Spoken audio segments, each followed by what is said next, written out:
Hello बच्चों, जय हिंद, वंदे मातरम। मैं भूटान आपका अपने यूट्यूब चैनल भूटान पाठशाला में स्वागत करता हूं।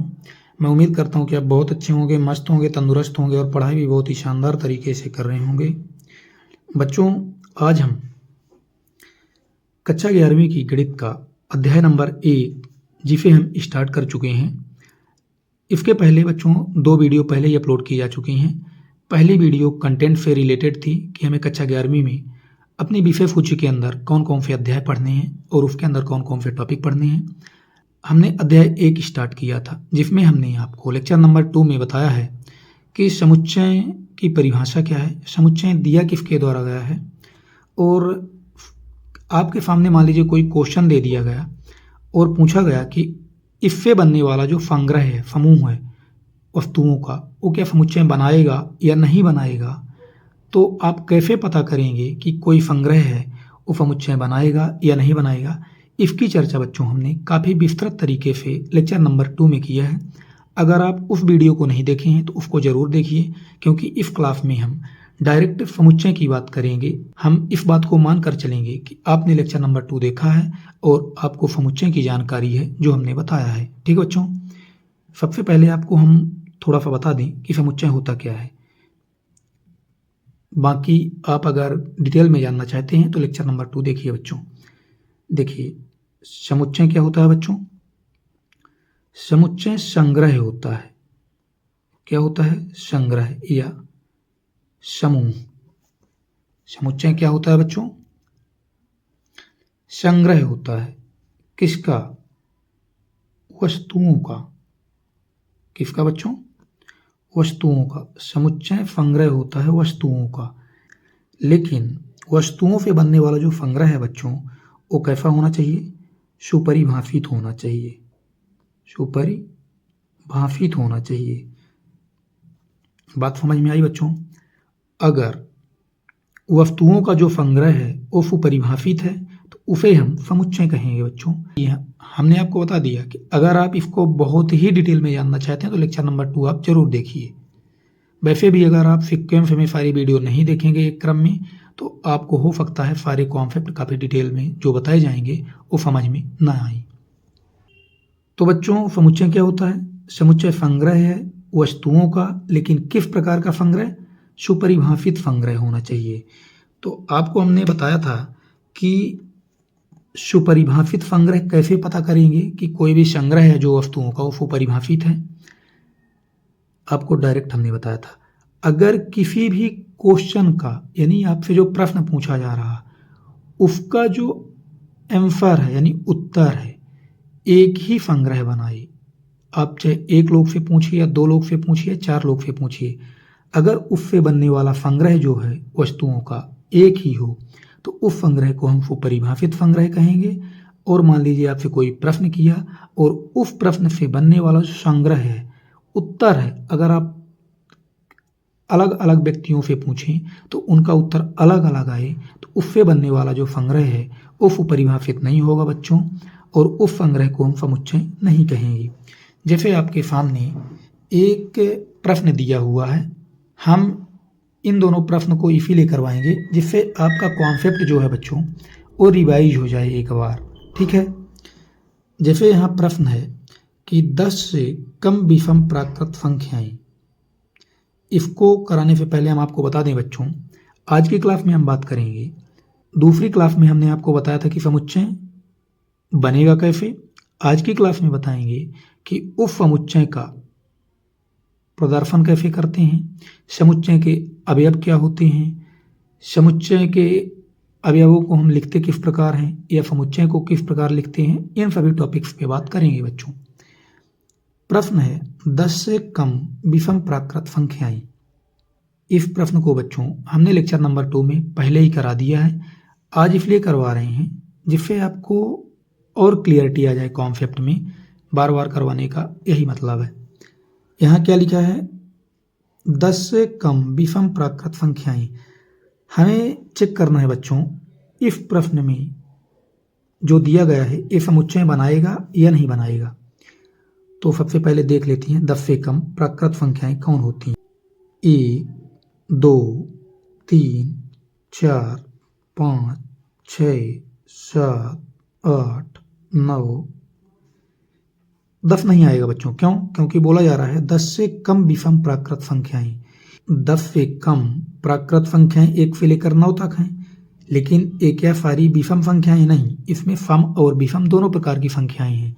लेकिन हमारे प्रश्न में कहा जा रहा है विषम प्राकृत संख्याएं। तो चलिए हम विषम प्राकृत संख्याओं को अलग कर लेते हैं। 1 होगा, 3 होगा, 5, 7, 9।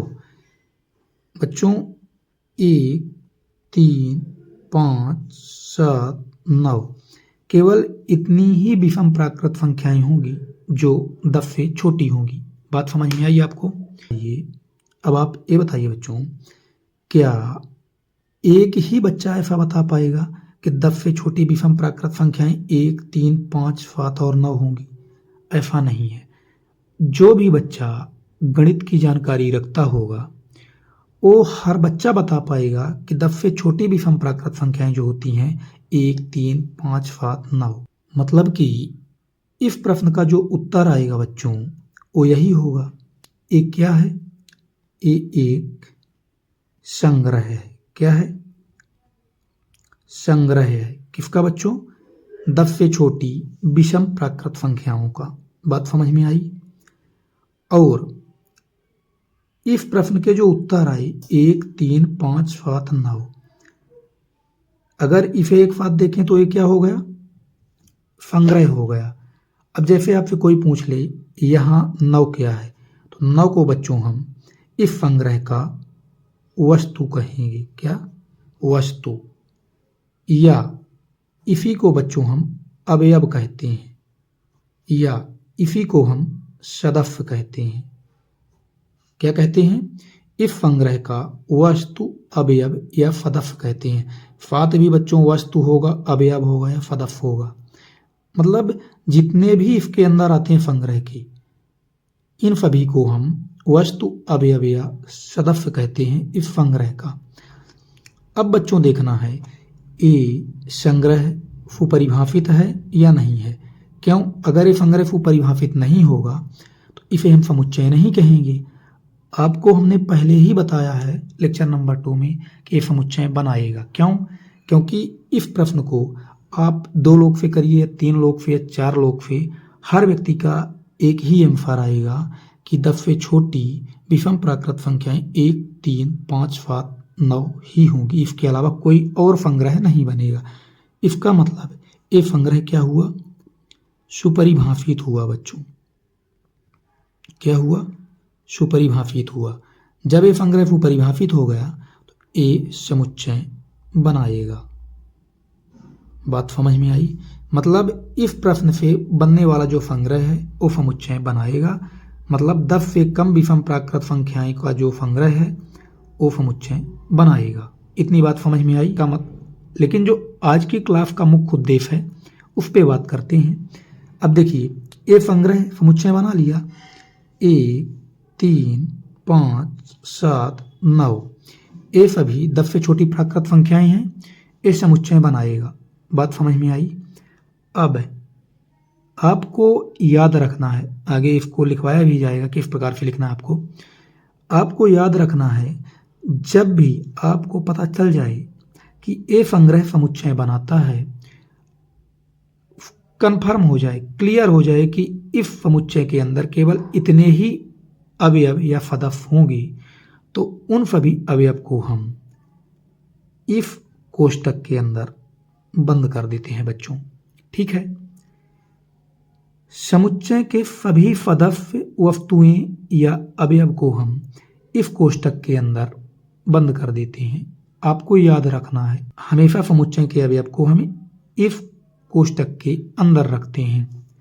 एक क्यों रखते हैं? अब देखिए आपने कोष्टक बना दिया, अब इसे कंफर्म हो गया कि अब 9 के बाद कोई और अवयव नहीं आएगा और 1 के पहले कोई अवयव नहीं आएगा, केवल 1, 3, 5, 7, 9 ही इसके अंदर आएंगे। ठीक है बच्चों?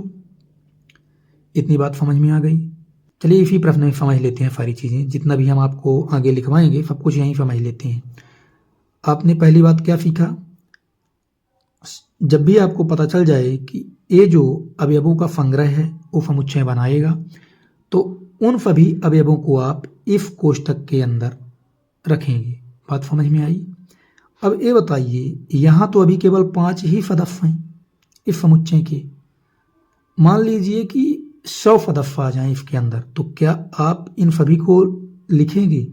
वो तो बहुत बड़ा संग्रह बन जाएगा, तो इनको लिखना बड़ा मुश्किल हो जाएगा। मान लीजिए 1000 सदस्य आ गए इसके अंदर, 2000 आ गए, तो क्या लिख पाएंगे? नहीं।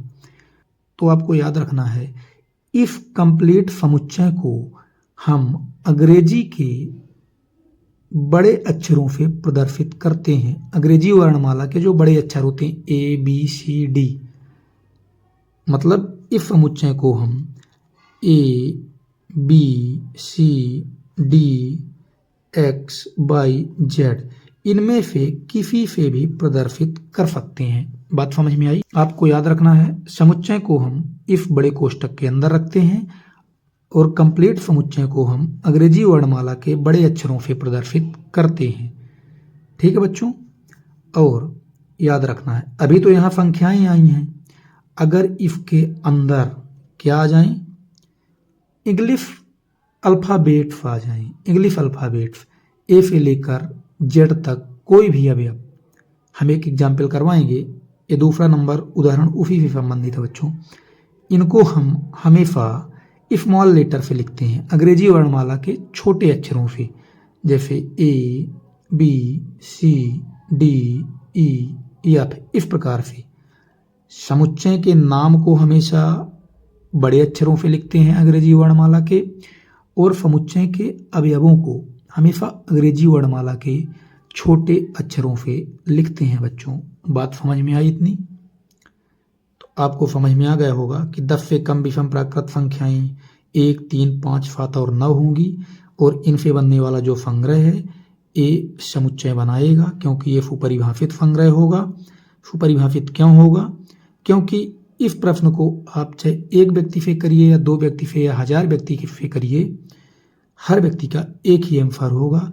और जब किसी भी प्रश्न का एक ही संग्रह बनता है, एक ही आंसर आता है, तो उस संग्रह को हम सुपरिभाषित संग्रह कह देते हैं। और जब संग्रह सुपरिभाषित हो गया तो उस संग्रह को हम समुच्चय कहते हैं।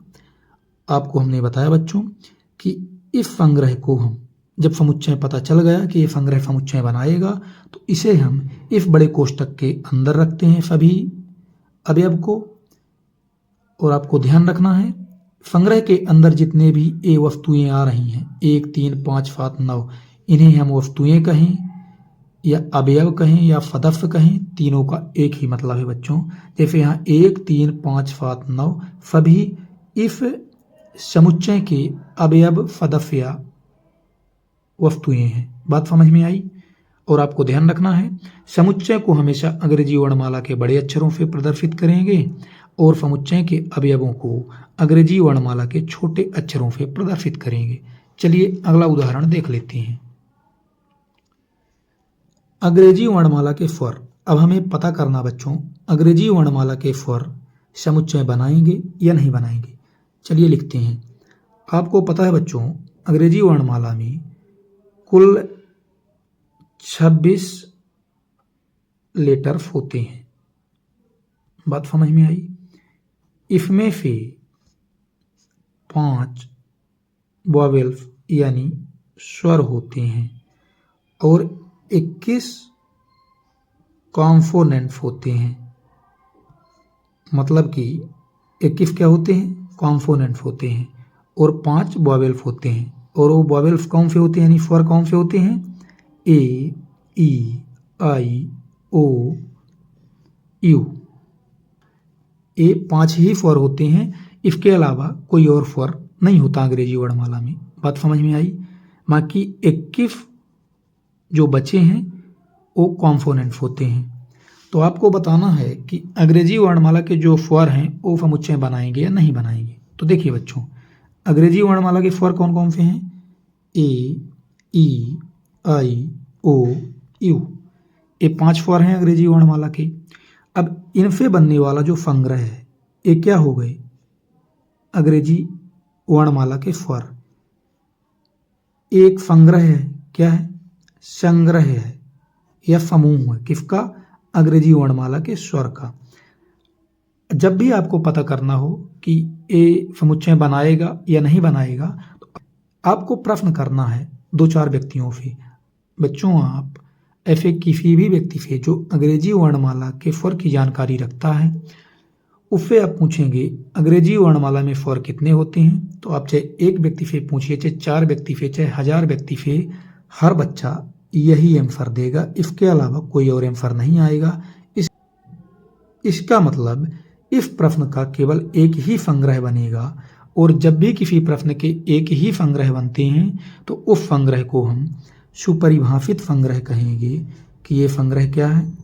सुपरिभाषित। तो ये संग्रह क्या होगा बच्चों? सुपरिभाषित संग्रह। और जब संग्रह सुपरिभाषित है तो ये समुच्चय बनाएगा। बात समझ में आ गई?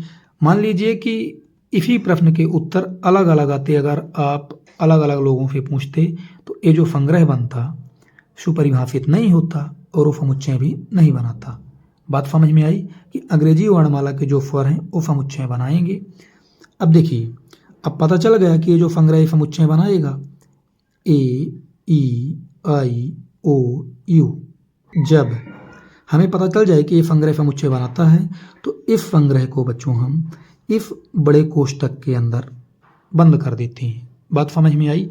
हमेशा आपको इस बड़े कोष्ठक के अंदर बंद कर देना है जब पता चल जाए कि ये जो अवयव हैं इनसे बनने वाला संग्रह समुच्चय बनाएगा। और इस संग्रह को बच्चों हम अंग्रेजी वर्णमाला के बड़े अक्षरों से प्रदर्शित करते हैं। हमने आपको बताया था ए से लेकर बी, सी ऐसे करके एक्स, वाई, जेड किसी से भी प्रदर्शित कर सकते हैं। लेकिन ध्यान रखना है इस समुच्चय के जो क्या है अवयव है। हमने क्या बताया था? इस समुच्चय को हम किससे प्रदर्शित करते हैं? अंग्रेजी वर्णमाला के बड़े अक्षरों से। और इस समुच्चय के जो अंदर अवयव हैं या सदस्य हैं या वस्तुएं हैं, इनको हम अंग्रेजी वर्णमाला के छोटे अक्षरों से प्रदर्शित करते हैं। देखिए यहाँ आ गया ए, ई, आई, ओ, यू। तो यहाँ हम अवयव को इस प्रकार से नहीं लिख सकते ए, ई, आई, ओ, यू। इस प्रकार से नहीं लिखेंगे बच्चों। क्यों? क्योंकि जो बड़े अक्षर हैं ये इस कंप्लीट समुच्चय को प्रदर्शित करने के लिए प्रयोग किए जाते हैं और इनके सदस्यों को हम अंग्रेजी वर्णमाला के छोटे अक्षरों से प्रदर्शित करते हैं। इतनी बात आपको समझ में आ गई होगी। और आपको बच्चों ये भी समझ में आ गया होगा कि ए, ई, आई, ओ, यू को हम इस समुच्चय का सदस्य, अवयव या वस्तुएं कहते हैं। ठीक है? जितना भी अभी हमने आपको समझाया प्रश्न नंबर 1 में और प्रश्न नंबर 2 में, इन सभी को हम अब थोड़ा थ्योरी के रूप में लिख लेते हैं जिससे आप नोट्स बना लें बच्चों। ठीक है? पॉइंट नंबर 1 है बच्चों, समुच्चय को हमेशा अंग्रेजी वर्णमाला के बड़े अक्षरों से प्रदर्शित करते हैं। देखिए, जैसे हमने बताया अंग्रेजी वर्णमाला के स्वर से बनने वाला समुच्चय आप जानते हैं ए, ई, आई, ओ, यू। ये समुच्चय बना रहे हैं, इनको हम इस बड़े ब्रैकेट के अंदर बंद करके रखते हैं हमेशा। केवल यही नहीं कि ए, ई, आई, ओ, यू को इसके अंदर करेंगे, जो भी समुच्चय के अवयव, सदस्य या वस्तुएं होंगी उन्हें हम इस ब्रैकेट के अंदर बंद करके रखेंगे। ठीक? इस समुच्चय को लिखने का तरीका होता है। अब इस पूरे समुच्चय को हम दूसरे रूप में भी लिख सकते हैं। किस रूप में लिखेंगे? अंग्रेजी वर्णमाला के बड़े अक्षरों से प्रदर्शित करते हैं। इसे हम वोवेल्स का समुच्चय है तो इसे हम कैपिटल भी से प्रदर्शित करेंगे बच्चों। ठीक है? आप ए, बी, सी, डी, एक्स, वाई, जेड कुछ भी लिख सकते हैं, लेकिन वे बड़े अक्षर होने चाहिए, छोटे अक्षरों में हम नहीं लिखेंगे। ठीक है? समुच्चय को हमेशा अंग्रेजी वर्णमाला के बड़े अक्षरों से प्रदर्शित करते हैं। हमने आपको पहले भी बताया बच्चों। ठीक है? अब देखते हैं दूसरा पॉइंट क्या लिखा हुआ है बच्चों। समुच्चय के अवयवों को अंग्रेजी वर्णमाला के छोटे अक्षरों द्वारा प्रदर्शित करते हैं। हमने आपको बताया ये क्या है जो समुच्चय के अंदर लिखे हैं। समुच्चय के अवयव आप इनको कहें या सदस्य कहें या वस्तुएं कहें, ये तीनों एक ही बात है। ए, ई, आई, ओ, यू को हम समुच्चय भी के अवयव फदफ या वस्तुएं कहेंगे। बात समझ में आई? तो यही लिखा हुआ है, समुच्चय के अवयवों को अंग्रेजी वर्णमाला के छोटे अक्षरों द्वारा प्रदर्शित करते हैं, जैसे इस प्रकार से ABCD XYZ, कुछ भी आप लिख सकते हैं। ध्यान रखना है, समुच्चय का नाम बड़े अक्षरों से लिखेंगे और समुच्चय के अवयव को छोटे अक्षरों से लिखते हैं अंग्रेजी वर्णमाला के। ठीक है। तीसरा पॉइंट है बच्चों, क्या है? किसी समुच्चय के अंदर की वस्तुओं को समुच्चय के अवयव या समुच्चय का सदस्य भी कहा जाता है। जैसे हमने आपको बताया, 10 से छोटी विषम प्राकृत संख्याएं कौन कौन सी होती हैं? 1, 3, 5, 7, 9। ये समुच्चय बना रहा था, क्योंकि ये जो संग्रह बना ये परिभाषित था, इसलिए ये समुच्चय बनाएगा। जब ये संग्रह समुच्चय बनाएगा, इन सभी अवयवों को हम इस बड़े कोष्टक के अंदर रखेंगे बच्चों। ये समुच्चय के अवयवों को कोष्टक के अंदर लिखने का तरीका है। बात समझ में आई? अब इस समुच्चय को बच्चों इस प्रकार से न लिख के इसे आप अंग्रेजी के बड़े अक्षर में भी लिख सकते हैं। चलिए, हमने इसे ए नाम दे दिया। इस कंप्लीट समुच्चय को बच्चों हमने ए कहा। इसे बच्चों आप इस प्रकार से लिखिए या केवल ए कह दीजिए, अब दोनों का एक ही मतलब है। हमने क्या बताया था? समुच्चय को हम अंग्रेजी वर्णमाला के बड़े अक्षर से प्रदर्शित करते हैं। ए बड़ा अक्षर है। क्या है? बड़ा अक्षर, मतलब कैपिटल लेटर है, कैपिटल लेटर। बात समझ में आई? अब यहाँ कहा गया है समुच्चय के अंदर की वस्तुओं को, ये समुच्चय के अंदर की वस्तुएं हैं, इन्हें हम क्या कहेंगे? हम पहले ही आपको बता चुके हैं, इन्हें हम समुच्चय के अवयव या समुच्चय के सदस्य या वस्तुएं भी कहते हैं। बात समझ में आई? इतना ही यहाँ कहा गया है। अब चलिए हम चौथा पॉइंट देख लेते हैं बच्चों। यदि ए समुच्चय ए का एक अवयव है तो हम कहते हैं कि ए समुच्चय ए में है। अभी आपको ये समझ में नहीं आया होगा। देखिए, 1, 3, 5, 7, 9, ये क्या है बच्चों? समुच्चय है 10 से छोटी सभी विषम प्राकृत संख्याओं का। इसे हमने अभी बताया कि हम इसे कैपिटल ए से लिखेंगे, यानी अंग्रेजी वर्णमाला के बड़े अक्षर ए से लिखेंगे। आप ए से लेकर जेड तक कोई भी लेटर ले सकते हैं, हमने यहाँ ए लिखा है। अब यहाँ क्या है? यदि ए समुच्चय ए का एक अवयव है, ए बच्चों क्या होगा? इनमें से कोई भी ए हो सकता है। हमने बताया कि समुच्चय के अंदर ये जो वस्तुएं लिखी हैं, इनको हम अवयव या सदस्य कुछ भी कह सकते हैं। ए जो है इनमें से कोई भी हो सकता है, तो यही लिखा है। यदि ए समुच्चय ए का एक अवयव है, ए अगर इसका अवयव हमने ले लिया 3 इस समुच्चय ए का एक अवयव है क्योंकि इसी के अंदर है। 3 समुच्चय ए के अंदर ही है, तो क्या लिखा है? यदि ए समुच्चय ए का एक अवयव है तो हम कहते हैं ए समुच्चय ए में है। तो हम क्या कहेंगे? 3 समुच्चय ए में है। हम क्या कहेंगे बच्चों? याद रखना है कि ए का मान समुच्चय के अंदर जो अवयव हैं उन्हीं में से ही होगा, तभी हम ये बात कहेंगे कि 3 समुच्चय ए में है। अगर इसमें वो अवयव नहीं है तो उसको हम क्या कहेंगे, किस प्रकार से लिखेंगे, उसकी चर्चा बच्चों हम अगले पॉइंट पे करेंगे। अभी यहाँ कर रहे हैं जब समुच्चय ए में है कोई अवयव, तो 3 समुच्चय ए में है। ऐसे ही आपसे अगर कोई पूछ लिया 5 क्या समुच्चय ए में है, तो आप बोलेंगे 5 समुच्चय ए में है। यही बात बच्चों इस समुच्चय के सभी सदस्य के लिए आप बोल सकते हैं। 1 के लिए भी बोल सकते हैं, 3 के लिए भी, 7 के लिए भी, 9 के लिए भी, आपको समझ में आ गया होगा कि समुच्चय ए में इसके जो फदफ हैं समुच्चय ए के, इसको हम इस प्रकार से लिखते हैं। अगर कोई है कि 5 समुच्चय ए में है, जैसे यहाँ एक सामान्य तरीके से लिख दिया गया है कि ए समुच्चय ए में है। अब बच्चों, क्या हम केवल इसी प्रकार से इसको लिख सकते हैं? ऐसा नहीं है बच्चों। एक यूनानी प्रतीक चिन्ह होता है जिसे हम कहते हैं एप्सिलॉन। क्या कहते हैं? एप्सिलॉन। वो प्रतीक चिन्ह किस प्रकार होता है? इस प्रकार से बनता है।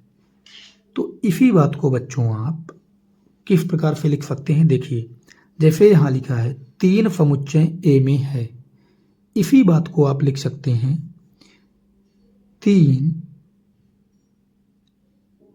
इस प्रतीक चिन्ह का प्रयोग करेंगे और इस प्रकार से लिखेंगे 3 समुच्चय ए में है, इसका भी वही मतलब है। अब आपको बच्चों इस प्रकार से नहीं पढ़ना है 3 समुच्चय ए में है, इसको आपको अंग्रेजी में याद रखना है। इसको हम बिलोंग्स टू बोलते हैं। क्या बोलते हैं? क्योंकि हिंदी में थोड़ा पढ़ना कठिन हो जाता है। आपको याद रखना है, इसे हम पढ़ेंगे 3 बिलोंग्स टू ए। इसका मतलब होगा कि 3 जो है ए का अवयव या फदफ है। बात समझ में आई? तो इस बात को, ये जो शब्दों में लिखा हुआ है, इसी को हम लिख सकते हैं ए बिलोंग्स टू ए। बात समझ में आई? जैसे आपसे कोई पूछा ए ई आई ओ यू, ये बच्चों एक समुच्चय बनाएगा, इसे हम कैपिटल भी से लिखेंगे, ये हमने आपको बताया है।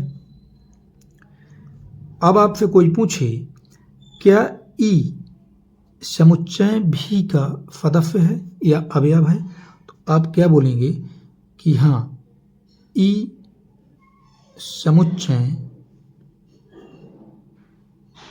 भी में है। क्या इस प्रकार से आप लिखेंगे? ये भी ठीक तरीका है, लेकिन मैथ्स में इसका उपयोग बहुत कम किया जाता है। एक सिंबल के द्वारा इसका प्रदर्शन किया जाता है बच्चों, इफ एक फलान सिंबल की मदद से। आप क्या लिखेंगे इसी बात को? ई बिलोंग्स टू भी।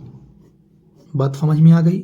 जब भी कोई फदफ आपको दिखाना हो कि इनमें से कोई भी ए फदफ भी में है, तो आप इस प्रकार से लिखेंगे, जैसे आई बिलोंग्स टू भी या ओ बिलोंग्स टू भी, इसी प्रकार से आप लिखेंगे।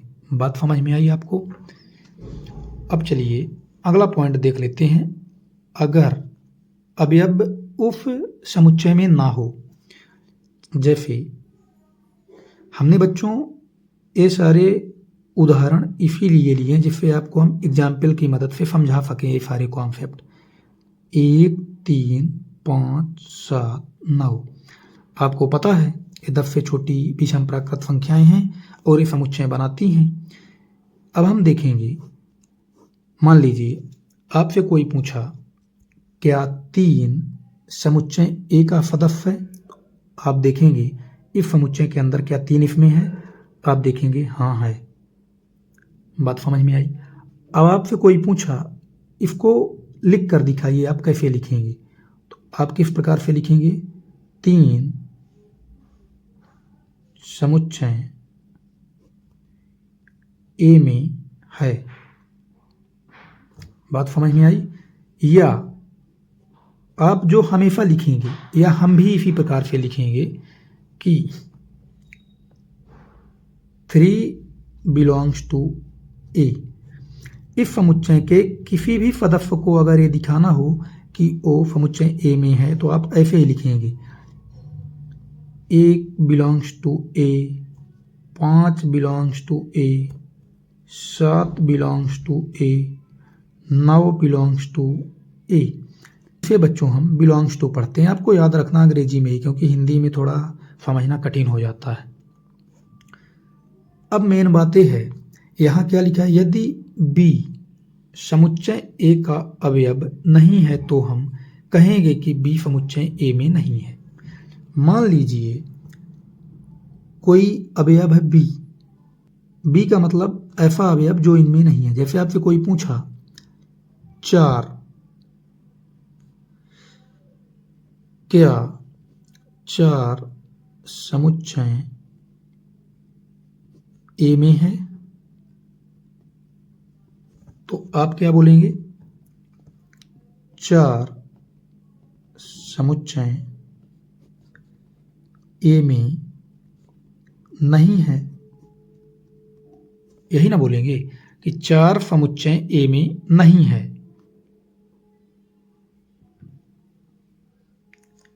अब अगर मान लीजिए ए नहीं है शब्द नहीं होता, तो आप इसे किस प्रकार से लिखते? मान लीजिए ए है ही नहीं, मान लीजिए यहाँ 4 होता, तो आप क्या लिखते? 4 समुच्चय ए में है, इसे आप कैसे लिखते? 4 बिलोंग्स टू ए। इस प्रकार से लिखते कि 4 समुच्चय ए में है। अभी नहीं है, लेकिन मान लीजिए अगर होता तो आप इसी प्रकार से लिखते 4 समुच्चय ए में है। लेकिन यहाँ क्या बोला गया है? क्या 4 समुच्चय ए में है? तो देखिए यहाँ तो 4 नहीं है समुच्चय ए के अंदर, तो हम लिखेंगे, आपको ये पता है कि अगर 4 समुच्चय ए में होता तो हम इस प्रकार से लिखते 4 समुच्चय ए में है, लेकिन नहीं है। इस प्रकार से हम एक क्रॉस लाइन बना देंगे। ठीक, इसका मतलब होता है इसी बात को लिखा गया है बच्चों, जो शब्दों के रूप में लिखा है उसे सिंबल के रूप में यानी प्रतीक चिन्ह के रूप में लिख दिया गया है कि 4 समुच्चय ए में नहीं है। अगर समुच्चय में होगा तो हम इस प्रकार से लिखेंगे ए समुच्चय ए में है, और अगर समुच्चय ए में नहीं होगा कोई अवयव तो हम लिखेंगे ए समुच्चय ए में नहीं है। बच्चों, बात समझ में आई? तो मैं उम्मीद करता हूँ कि आपको समझ में आ गया होगा कि किस प्रकार से हम समुच्चय के नाम को लिखते हैं अंग्रेजी वर्णमाला के बड़े अक्षर से, और समुच्चय के अवयव को किस प्रकार से लिखते हैं अंग्रेजी वर्णमाला के छोटे अक्षर से। और अगर समुच्चय का कोई सदस्य है तो उसे हम किस प्रकार से प्रतीक चिन्ह के रूप में लिखते हैं, और नहीं है तो किस प्रकार से प्रतीक चिन्ह के रूप में लिखते हैं। ठीक है बच्चों, मैं उम्मीद करता हूँ कि इतना समझ में आ गया होगा। अगर आप अगली वीडियो समझना चाहते हैं कि हम समुच्चय का प्रदर्शन कैसे करते हैं, उसके 2 कौन कौन से रूप हैं, तो आप इन दोनों वीडियो को जरूर देखिएगा, लेक्चर नंबर 2 और 3 को। ठीक है बच्चों, धन्यवाद।